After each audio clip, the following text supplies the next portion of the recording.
சமீபத்தில் நடந்து முடிந்த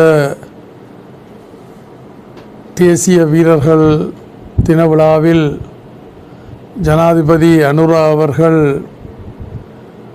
ஒரு கருத்தொண்டை பதிந்து இருக்கின்றார்கள். அதாவது நிகழ்காலத்திலோ எதிர்காலத்திலோ மீண்டும் யுத்தம் நடைபெறுவதற்கு தான் அனுமதிக்க மாட்டேன் என்று சொல்லி. அப்போ நான் ஒரு ஆயுத போராட்டத்தினுடைய ஆரம்ப போராளிகள் ஒருவன் என்ற வகையில்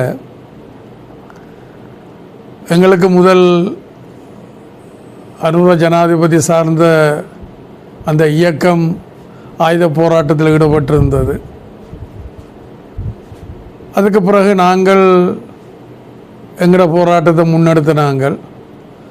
அப்போ அவர்களுக்கும் சரி எங்களுக்கும் சரி ஆட்சியாளர்கள் அனுமதி கொடுத்துத்தான் அந்த போராட்ட முன்னெடுக்கப்பட்டதுண்டு அல்ல.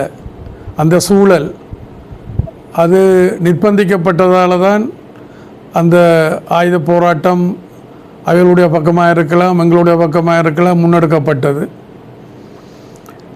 தமிழ் மக்களை பொறுத்த வகையில் தாங்கள் தமிழர்களாக இருக்க வேண்டுமென்றதுக்காக இலங்கையர்கள் என்ற அடையாளத்தை கைவிடவோ இலங்கையர்களாக இருக்க வேண்டுமென்றதுக்காக தமிழர்கள் என்ற அடையாளத்தை கைவிடவோ அவர்கள் தயாராக இருக்கவில்லை. அவர்கள் தமிழர்களாகவும் அதே நேரத்தில் இலங்கையர்களாகவும் இருக்க வேண்டும் என்பதுதான் அவர்களுடைய நீண்டகால அபிலாசையாக இருந்தது. அந்த வகையில் இன்றைக்கு தமிழ் மக்கள் சார்பாக முன்னெடுக்கப்பட்ட வன்முறைகள் எல்லாம் முடிவுக்கு கொண்டு வரப்பட்டிருக்கின்றது. இனிமேல் தமிழ் மக்களுடைய தரப்பில் அவர்கள் அதை பற்றி சிந்திப்பார்கள் என்று நான் நினைக்கவில்லை என்னுடைய அனுபவத்தில் இருந்து கொண்டு. அதே நேரத்தில் அனுரா ஜனாதிபதி அவர்களுக்கு இருக்கக்கூடிய அனுபவங்கள் அல்லது அவர் இந்த இனிமேல் அவ்வாறான யுத்தம் ஒன்றை நடைபெறுவதற்கு விடமாட்டேன் என்று சொல்லியிருக்கின்றார்கள். நல்ல விடயம். ஏனென்றால் தமிழ் மக்களுடைய அபிலாசைகளை தீர்க்கக்கூடிய வகையில் விரைவாக தமிழ் மக்களுக்கான ஏற்பாடுகளை செய்து கொடுக்க வேண்டும்.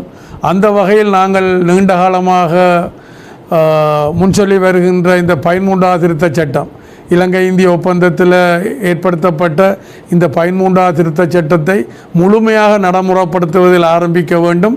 அதற்கான முதல் கட்டமாக ஒரு சட்ட திருத்தத்தை நாடாளுமன்றத்தில் 3/2 கொண்டிருக்கின்ற அந்த கட்சியினர் ஒரு சட்ட திருத்தத்தை கொண்டு ஒரு விரைவான தேர்தலை நடத்தி எங்களுடைய மக்களுடைய அபிலாசைகளை தீர்ப்பதற்கான முயற்சியை முன்னெடுக்க வேண்டும் என்பதை இந்த சந்தர்ப்பத்தில் கேட்டுக்கொள்ள விரும்புகின்றேன். நன்றி.